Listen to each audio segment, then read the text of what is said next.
another review of the Scratch and Swirl Remover. Last time I did a review on how it removed scratches out of my daughter's car. Now I am going to show you the difference between using it on your lights and what a difference. So this light is being done and this is what it started out as. So we're gonna try it again. You can see it in real time.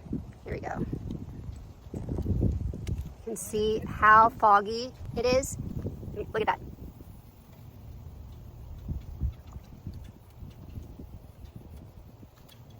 So if you're struggling with trying to see the road at night because your lights are a little bit dim, this stuff is going to clear that stuff right up. You can just see it. You can see the difference right there between there and there, what's already been cleaned.